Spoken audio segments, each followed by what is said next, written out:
Beaches are among the most mysterious, alluring, and implacable features in our environment.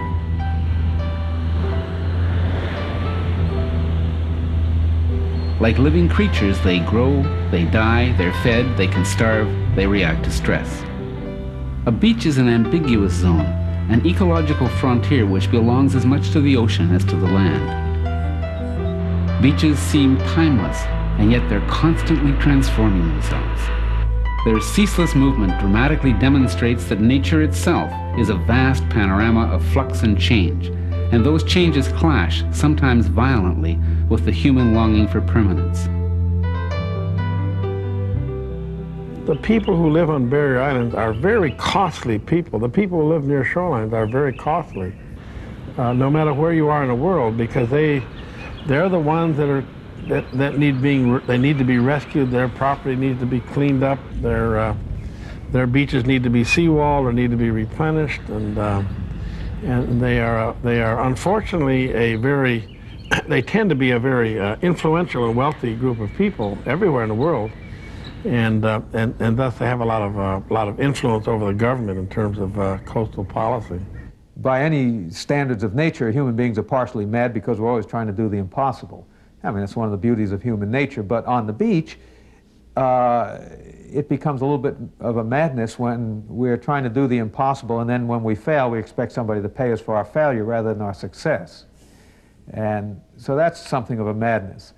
And it's the old question of, will we take responsibility for what we do ourselves?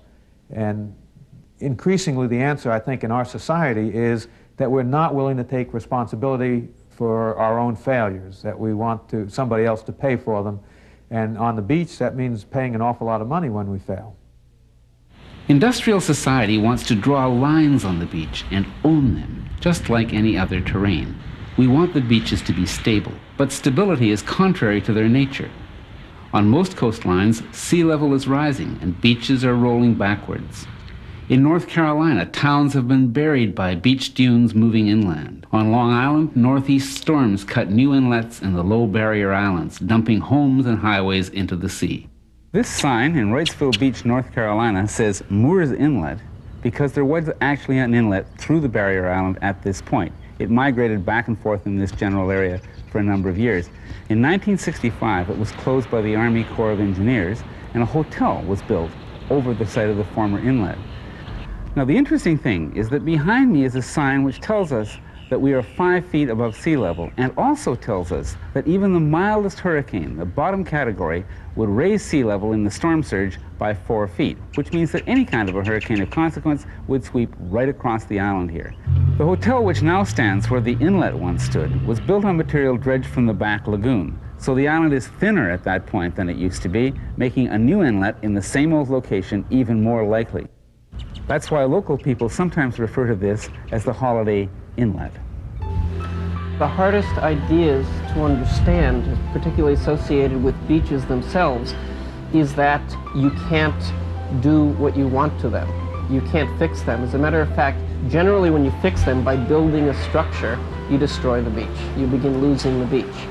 And that the more you try to fix it, by building one structure, by building another structure, by building things, we usually assume there are engineering solutions to everything, the more you fix it, the more you lose the beach. And the irony is the harder you try, the worse the situation becomes. The ideal situation to preserve a beach is to walk away and let it do whatever it wants to do. This, of course, is typically in conflict with a lot of land use issues, with a lot of land use pressures. And this is the conflict that we're dealing with. Our reaction to the beach embodies our reaction to change. For the beach is not a place, not a stable geographical feature, but a process. And if we want to live harmoniously with the beach, and indeed with the rest of nature, we must protect not its present location and shape, but the process by which it lives and moves and has its being. We will not do this in the interests of the beach, but in our own interests. The beach is indifferent to our wishes. In the long run, nature attends only to its own rules. But it really is moving.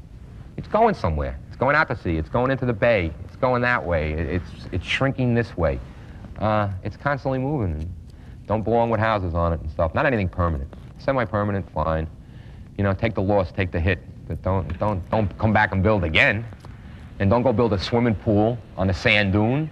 And don't go put in sod lawn on top of sand. And don't go put your tennis court in because it takes away the beach grass. And then don't cry when it's all gone. Because that's just the nature of the beast. I mean, it's moving.